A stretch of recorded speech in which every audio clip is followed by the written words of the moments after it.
Okay, hello everyone.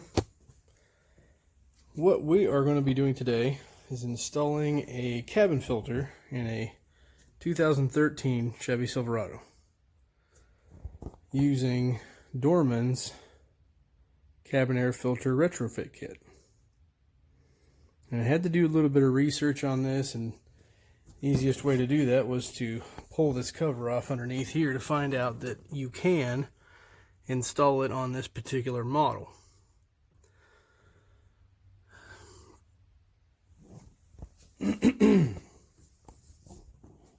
This kit comes with 3 pieces: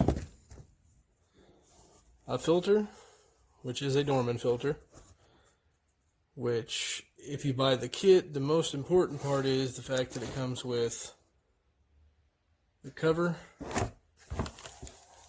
and the screw.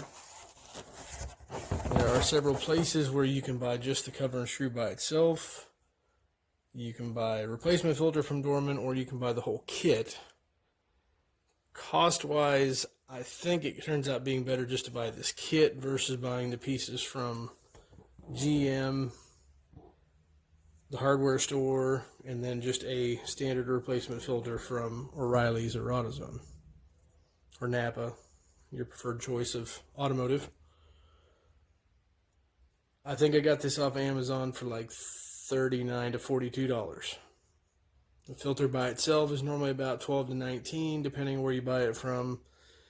The cover, if you get it through GM, is probably about $20. And then the hardware store to find that screw or something similar that will work, a couple of cents. Besides the trip to the hardware store. So, it looks like it's pretty straightforward. You've got this wonderful cover right here that is attached with 4 screws. And I've already figured out 3 of them. And there's 4 little screws just like this. 7mm. Don't really have to use any extensions. I have pulled 3 of them out. I've got one last one to pull out. We have one there. Move over a little bit. We have another one right there. Those 2 are pretty simple. We've got that one right there, which is really hard to see. That one is kind of a pain. And the last one is right there.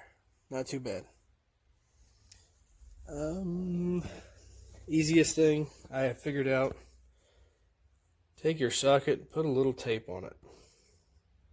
This is regular household masking tape. It gives the socket a little bit of traction, so it's a little easier to turn them versus trying to turn on the nice smooth chrome finish of the socket. Gives it a little bit of a grip. So let's try and take out this last one here, which I think should be just finger tight by this point.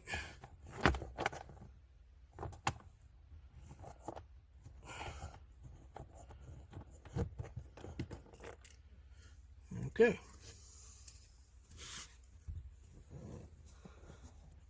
Now we should be able to give it a tug and a wiggle.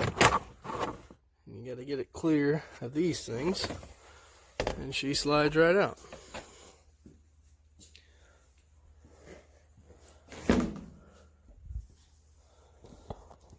And now if we get up underneath here,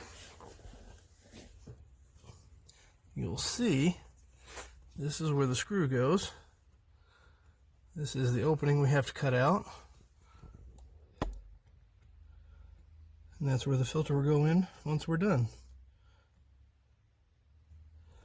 I guess I really don't understand why you would put the hole there but not cut it out and just go ahead and put a filter in. I can't say I live in a really bad area where I have to worry about a lot of leaves or debris, but when we cut this open, I guess we'll find out how good or bad it really is.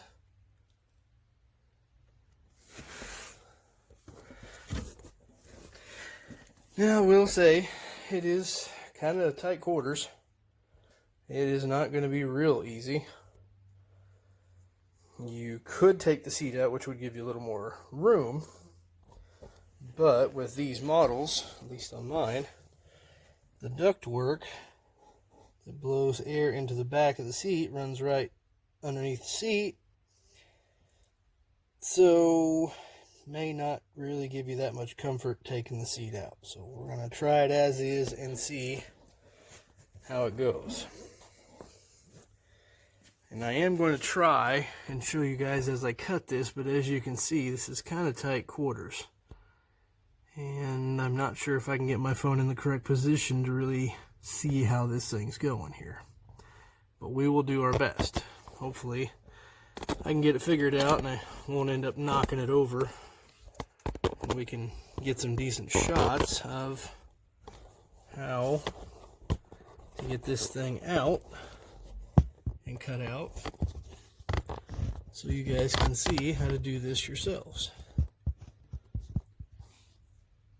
Okay, so it may not be feasible for me to have it sitting here for you to see how I'm cutting this, because I kind of got to see where I'm cutting, because I don't want to cut where I shouldn't.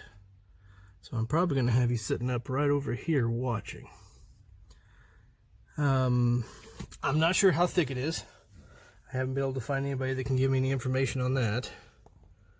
But I'm hoping either a good old utility knife or one of these surely will cut through it quite well.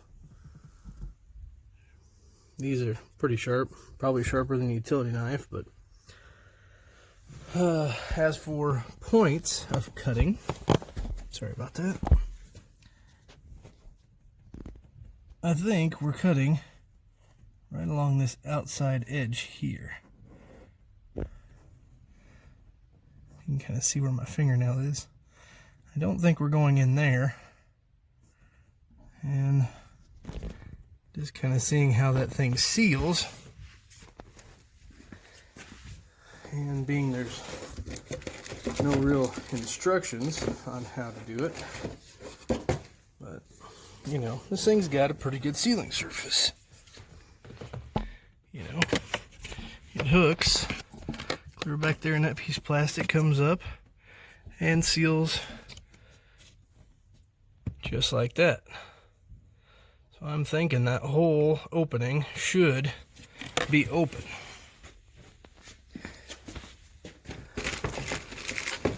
And kind of judging by the filter, I mean, it could be wrong, but I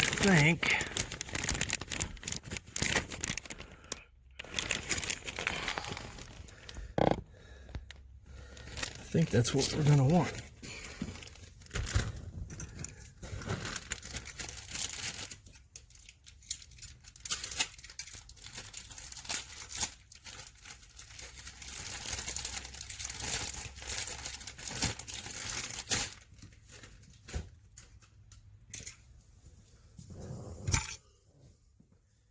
Do a little more comparing here.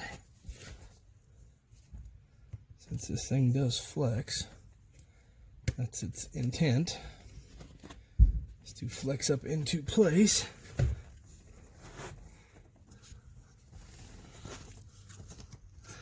I'm going to turn on an auxiliary light I've got.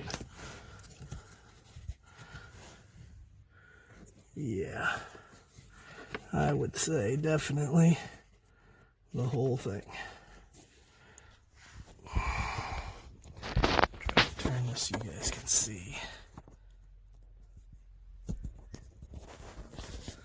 Sorry about the problems with the steadiness there. But yeah, I think this whole area right there, all the way out to the edge like I showed, is going to be where we are cutting. So, let me get the camera set up here and we'll be back. Okay. This plastic is definitely tough. I've been trying to score it with this. And I did finally break through in one little spot over here. But that's it. I cannot hardly saw with this thing at all. And I did try this one too, and it didn't work any better. So you can get it initially broke free with this, and once you can, it's hacksaw time. It goes through it, it makes a mess. You're gonna have to vacuum afterwards, but that is pretty much all you can do, is get enough of it in that groove and just start going along it, and maybe have to clean it up afterwards. Now, I don't think you have to worry about hitting anything, because that's where the filter's supposed to go anyways. So I'm hoping I don't get too far up in there and hit anything and mess anything up. But right now, that is the only thing that's working here. And once you get going, it's not bad. Seems to be staying on track, which is good, because that was what I was initially afraid of, is it drifting off as I cut. If anybody's ever cut with a hacksaw, especially when you're free cutting, that is one of the things that you start with a straight line and it ends up diagonaling just a little bit. So yeah, this is a task. I've gotten that little bit done there.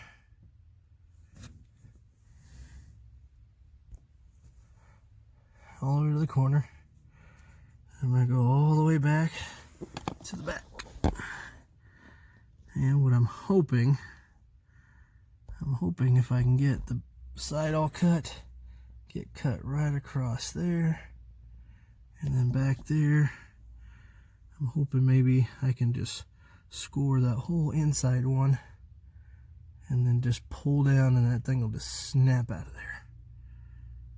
I've already been defeated on the initial part, so maybe wishful thinking, but yeah, definitely not easy at all. So we'll continue to hack away here a little bit more.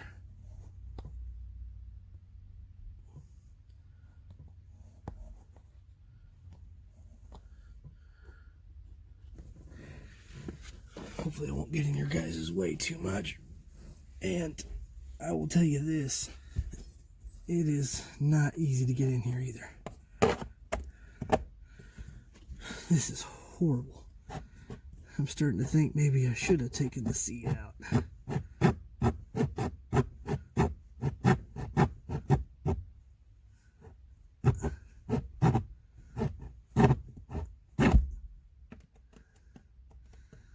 Uncomfortable.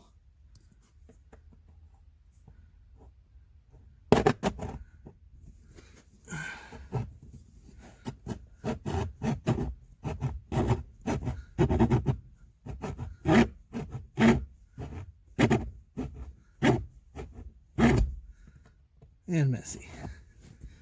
That is, let me tell you, my highlight is thinking about having to vacuum up all of these plastic filings. Yeah, at least they shouldn't get ground into the carpet. They should come out okay.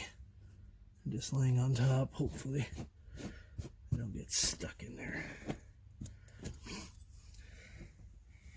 I've had to go back and forth between two positions because one, I can really see what I'm doing, and the other one, I can't really see at all what I'm doing.